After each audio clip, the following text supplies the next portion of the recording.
Bismillahirrahmanirrahim. Today's presentation is about background evaluation of leadership. At the end of the session, the viewers will be able to differentiate the historical background of leadership, process of leadership, and theories of leadership. Please subscribe my channel and press the bell icon. Any comments will be highly appreciated.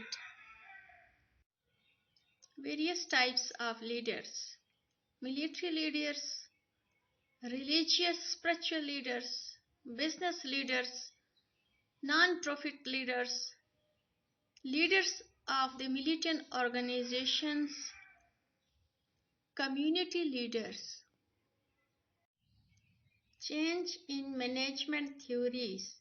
Management philosophies and organization forms change over time to meet new needs. Some ideas and practices from the past are still relevant and applicable to management today. Forces influencing the change.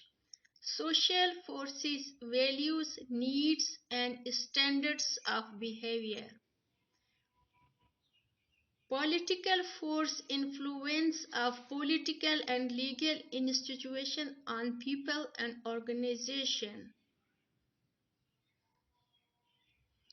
Economic forces, force that affect the availability, production, and distribution of a society resources among competing users.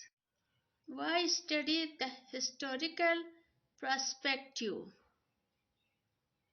Provides a context or environment, develops an understanding of societal impact, achieves strategic thinking, improves conceptual skills. Social, political, and economic forces have influenced organization and the practice of management.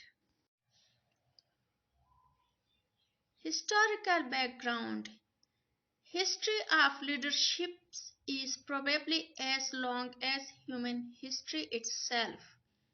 It grew out the corporate effort required to survive in the world. It probably began with the family, where family had become a leader. As a family grew into tribes and tribes into nation, more complex forms of leadership. Fred's approach about leadership. First trend focused on study of attributes, internal qualities of leadership.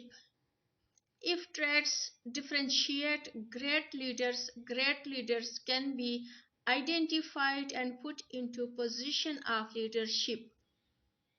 Not clear answer was found because situational and environmental factors were ignored. The second major thrust looked at the leader's behavior in an attempt to identify the behaviors leaders exhibit. The impact of this was the notion that leadership is not inborn, therefore behaviors could be taught. Black and Morton developed two-dimensional model on this concern for people and concern for output. Contingency theory. This approach deals with interaction of leaders, states, leaders' behavior, and the situation of the leader is in filter situationally for ability his questionnaire. Another contingency theory deals with interaction of leaders and followers, bringing the followers into equation first time. Led the way for vertical die theory in group and outgroup. Organizational culture as a variable also crept in the equation of leadership.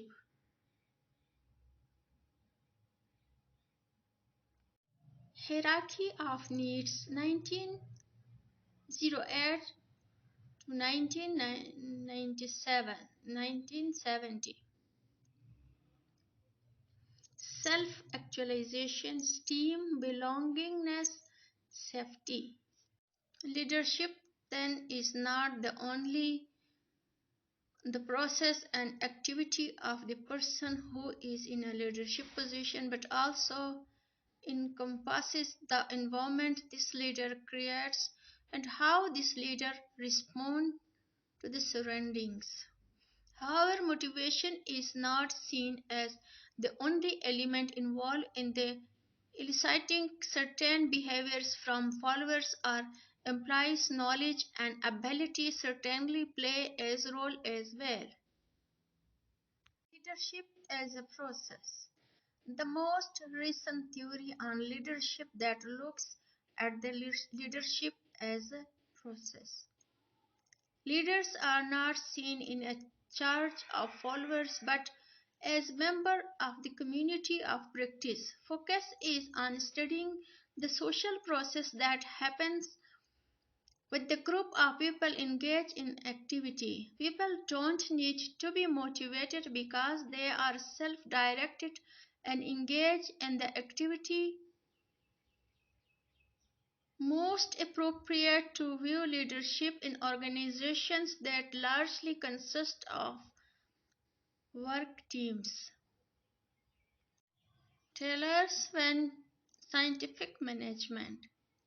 When Taylor's described how the handlers increased his rate of 12.5 tons per day to 47.5 per day, he wrote the following: no pick up a pick and walk, no sit down and rest, no walk, not rest, now rest.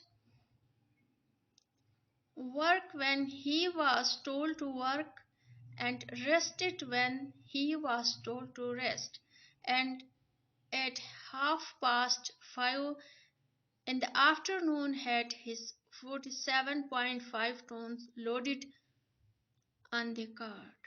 Organizations described as a machine-like concern with continuous processing as mass production. Top-down approach to planning, monitoring, and controlling work.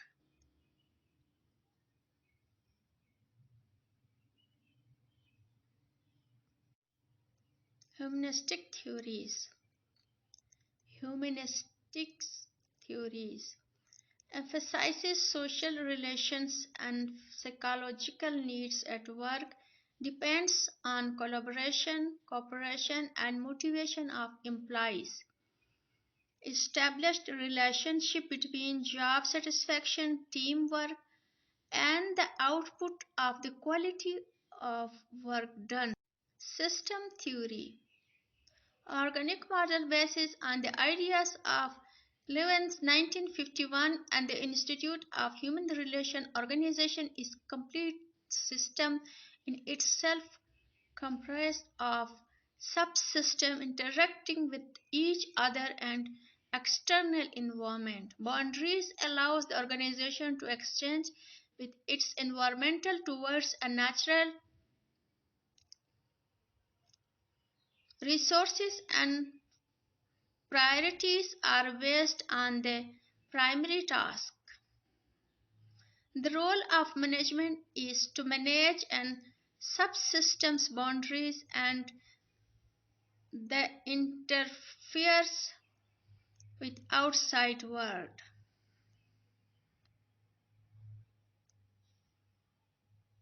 Trends in the assumptions. Leaders from trait behavior style to cognitive and affective orientations.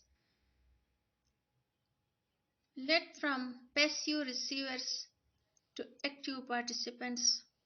Organization from structure to political and to democratic perspective. Task from